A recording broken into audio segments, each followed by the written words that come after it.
நண்பர்களே, இந்த புத்தம் புதிய காணொளியில் உங்கள் அத்துணை பேரையும் வரவேற்பதில் மிக்க மகிழ்ச்சி கொள்கிறேன். இன்றைக்கு நம்ம பேச போறது சனிப்பெயர்ச்சி பலன்கள் 2026 வரிசையில சிறப்பு தொகுப்புல இன்றைக்கு விருச்சிக ராசியுடைய தன்மைகள் என்ன, வருகின்ற மார்ச் 6, 2026 கும்பராசியிலிருந்து மீனராசிக்கு வாக்கிய பஞ்சாங்கப்படி பெயரவிருக்கின்ற சனி பகவானுடைய பயிற்சியினுடைய பலன்கள் விருச்சிகத்துக்கு எப்படி இருக்கும், எதை எதிர்பார்க்கலாம், எதை எதிர்பார்க்க முடியாது, இதிலே கவனமாக இருக்க வேண்டும். பரிகாரம்னா என்ன பரிகாரம், வாங்க விரிவா பார்க்கலாம். விருச்சிகம் காலபுருஷ தத்துவத்துக்கு 8ஆம் வீடு, மறைவு ஸ்தானம். அப்படிங்கிறதுனாலயோ என்னவோ விருச்சிகம் சந்திரன் நீச்சம் பெறக்கூடிய ஒரு இடம் அப்படிங்கிறதுனாலயோ மன அழுத்தத்தில் அதிகமாக கவலைப்படக்கூடிய தன்மைகள் இருக்குது. விருச்சிக ராசிக்கு பல ஆண்டுகளாக, மாதங்களாக இல்லை ஆண்டுகளாக நல்ல காலத்தை, நல்ல ஒரு வேலையை எதிர்பார்த்து காத்திருக்கக்கூடியது நம்ம பார்க்கிறோம். ஏன் விருச்சிகத்துக்கு இவ்வளவு போராட்டம்? விருச்சிக ராசியில் பிறந்தது ஒரு தப்பா, குற்றமா? ஏன் உங்களை சுத்தி இருக்கிறவங்க எல்லாம் உங்களை எதிர்க்கிறாங்க? பல எதிர்ப்புகளை தாண்டி உங்கள் வாழ்க்கையை நீங்க நடத்துறீங்க. சின்ன விஷயத்துல ஆரம்பிச்சு பெரிய விஷயம் வரைக்கும் ஏன் இவ்வளவு பிரச்சனைகள்? இதற்கெல்லாம் காரணம் கால சூழ்நிலைகள், கால நிர்மாணம், பிளானட்ஸ், கிரகங்கள். இதுக்கு தீர்வுங்கிறது வருமா, இல்ல வாழ்க்கையே இப்படி நடந்தே முடிஞ்சிருமா அப்படின்னா கண்டிப்பா தீர்வு வரும். தற்சமயம் விருச்சிகத்துக்கு உண்டான குணாதிசயங்களை பத்தி நம்ம பேச போனோம் அப்படின்னா, அன்பு, பாசம், கருணை, இது எல்லாம் விருச்சிகத்துக்கு ஒன் வே மாதிரி. நீங்க வச்சிட்டீங்கன்னா திருப்பி உங்களால் எடுக்க முடியாது. யார் யாரோட மேல நீங்க அதிகப்படியான பாசங்கள், அன்பு, பந்தம் இதெல்லாம் வைக்கிறீங்களோ அவர்கள் மூலியமாகவே அதிகமாக தண்டிக்கப்படுகிறீர்கள். நீங்க நல்லா இருக்கும் போது உங்களை சுத்தி உங்களுக்கு கற்பூர ஆரத்தி எடுத்த மக்கள் கொஞ்சம் நீங்க 2 படி கீழே வந்தோடனே உங்களை ஏளனமாக பார்ப்பதும் பேசுவதும், அது உங்க மனசுல ஏற்படுத்தக்கூடிய வலி, காயம். இதெல்லாம் தாண்டி சரி மறுபடி நான் ஜெயிப்பேங்கிற நம்பிக்கை பல பேருக்கு இருக்கு. ஒரு சில பேருக்கு இல்லை, என் வாழ்க்கை இப்படிதான், நான் தற்கொலைக்கு முயற்சி பண்ணுவேன், நான் இறந்து போகணும், எனக்கு மரணம் வேண்டும் என்று கோரக்கூடிய அந்த அமைப்பிலும் பல விருச்சிக ராசி அன்பர்களை பார்க்க முடியுது. எல்லாத்தையும் உரமா வைங்க. உங்களுக்கு நல்லது நடக்கணும்னா முதல் விஷயம், நீங்க நல்லது நடக்கணும்னு நம்பணும். என்னால ஜெயிக்க முடியும்னு நம்பணும். அதுதான் ஆணி வேறு. சும்மா பேசுறத காதுல வாங்கிட்டு போறதுல பிரயோஜனமே இல்லை. உண்மையை சொல்ல போனா உங்களுக்கு பல வருஷத்துக்கு அப்புறமா நல்ல காலம் என்பது கூடி வருகின்றது. இந்த நேரத்தை, காலத்தை பயன்படுத்திக் கொள்வது என்பது உங்ககிட்ட தான். கடவுளே நேர்ல வந்து தட்டுல, தாம்பாளத்துல பழம், பூ, வெத்தலை எல்லாம் கொடுத்தா கூட அதை நீங்க தான் பயன்படுத்தி. விருச்சிகத்துக்கு தற்சமயம் 4ஆம் இடத்தில் அர்த்தாஷ்டம ஸ்தானத்தில் இருக்கக்கூடிய சனி பகவான் 5ஆம் இடம் என்று சொல்லக்கூடிய பூர்வ புண்ணிய ஸ்தானத்துக்கு பெயர் வைக்கிறார்.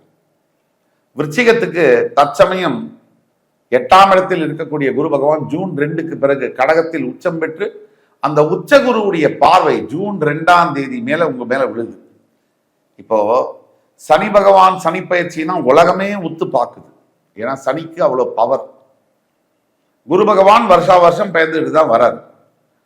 ஆனா குருவுடைய பார்வைக்கு இருக்கக்கூடிய பலம் இருக்கு இல்லையா, அது உச்சக்கட்ட எக்ஸ்ட்ரீம்லி பாசிட்டிவான பலம். எந்த ஒரு தோஷத்தையும் சரி செய்யக்கூடிய பலம். விருச்சிகத்துக்கு என்ன சொல்லணும்னா, மார்ச் 6 சனி பெயர்ந்து அர்த்தாஷ்டம சனி விலகப் போகிறது. அது ஒரு குட் நியூஸ். அதுக்கு அடுத்தபடியா குரு பகவானுடைய பார்வை உங்கள் ராசியின் மீது ஜூன் 2 விழப்போகுது.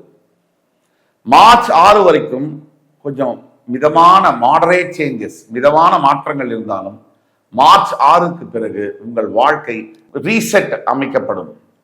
உங்க லைஃப்ல இந்த வருஷம் நீங்க பட்ட கஷ்டத்துக்கு பதில் கிடைக்கும். யார் யாரெல்லாம் உங்களை கேவலமா பார்த்தாங்களோ, கேவலமா பேசினாங்களோ, நீங்கெல்லாம் ஒரு தரக்குறைவு அப்படின்னு நினைச்சாங்களோ, அவங்களுக்கெல்லாம் நீங்கள் பதில் சொல்ல வேண்டிய காலம் என்பது வந்துவிட்டது. அந்த காலத்தை பொருட்டு உங்களுக்கு மார்ச் 6 தொடங்குகிறது.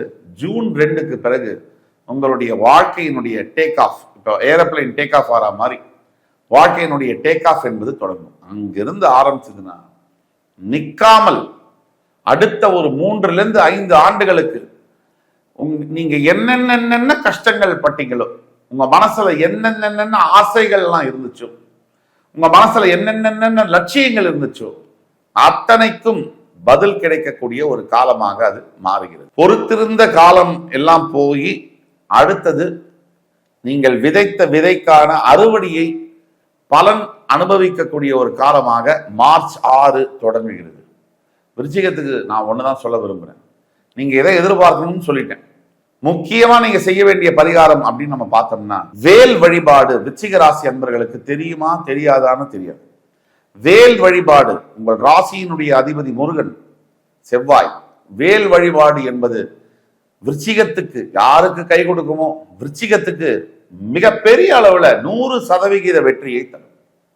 இந்த வேல் வழிபாடு எப்படி செய்வது? 6 படை கோவில்கள்ல உங்களுக்கு பிடித்தமான அறுபடை வீடு முருகன் கோவில், திருச்செந்தூரா இருக்கலாம், சுவாமி மலையாக இருக்கலாம், பழனியாக இருக்கலாம், பழமுதிர்ச்சோலையாக இருக்கலாம், திருத்தணியாக இருக்கலாம். அது எந்த கோவிலாக இருந்தாலும் அந்த கோவில மனசுல இருக்கக்கூடிய முருகன் நினைச்சுக்கிட்டு ஒரு செப்புலான வேலை உண்டியல்ல சாத்துறது.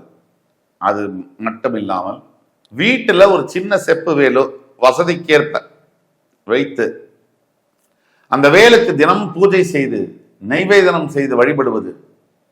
அப்புறம் பாருங்க, நாம சொல்றத செய்யுங்க. 96 நாட்கள் விடாமல் செய்யுங்க. ஒவ்வொரு நாளும் ஸ்கந்த குரு கவசத்தை சொல்லி வேல் வழிபாடு செய்து வீட்டுல வேலுக்கு நிவேதனம் செய்து பூஜை செய்து பாருங்க. 96 நாட்கள் நம்ம சொல்றோம், 2 மண்டலம் இந்த மாதிரி நான் சொல்றதை செய்து பாருங்க. இந்த வேல் வழிபாட்டின் மூலியமா விருச்சிகத்துக்கு உங்கள் வாழ்க்கை எப்பேற்பட்ட வாழ்க்கையில் இருக்கக்கூடிய விஷயங்களை எடுத்துவிட்டு விஸ்வரூப வெற்றிகளை உங்களுக்கு கொடுக்குதா இல்லையான்னு நீங்க பாருங்க. நம்பிக்கை, தெய்வத்தை பொறுத்த வரைக்கும், ஆன்மீகத்தை பொறுத்த வரைக்கும் நம்பிக்கை ரொம்ப முக்கியம். இந்த வேல் வழிபாடு, முருகன் ஸ்கந்த குரு கவசம், வேல் வழிபாடு, இது 2த்தையும் விடக்கூடாது. ஸ்கந்த சஷ்டி கவசம் அல்ல, ஸ்கந்த குரு கவசம். இந்த ஸ்கந்த குரு கவச ஸ்லோகம் எப்படி தொடங்கும்னா, மூஷிக வாகனனை மூலப்பொருளோனை ஸ்கந்த குரு கவசம் இதை கலிதோஷம் நீங்கிடவே திருவடியின் திருவருளால் செப்புகிறேன் காத்தருள்வாய். இப்படிதான் இந்த ஸ்லோகம் தொடங்கும். இந்த ஸ்லோகத்தை வேல் வழிபாடோட சேர்த்து நீங்க பண்ணும்போது வாழ்க்கையில் இருக்கக்கூடிய எந்த விதமான விஷங்களும், விஷத்தன்மையுடைய மனிதர்களும் அல்லது உங்களை பிடித்த தரித்திரங்களும் பீடைகளும், பொருளாதார குறைபாடுகள், கடன்கள் மற்றும் ஆரோக்கிய பிரச்சனைகள், திருமணம் சார்ந்த பிரச்சனைகள், எல்லா விதமான பிரச்சனைகளுக்கும் முற்றுப்புள்ளி வைக்கப்பட்டு அங்கிருந்து புதிய வாழ்க்கை தொடங்கும். இது சத்தியம். இந்த காணொலி உங்களுக்கு பிடிச்சிருக்கும்னு நம்புறேன். அடுத்து வரும் காணொலியில் மறுபடியும் உங்கள் எல்லோரையும் சந்திக்கும் வரை உங்களிடம் விடைபெறுவது உங்கள் சுபாஷ் பாலகிருஷ்ணன். நன்றி, வணக்கம், வாழ்க வளமுடன்.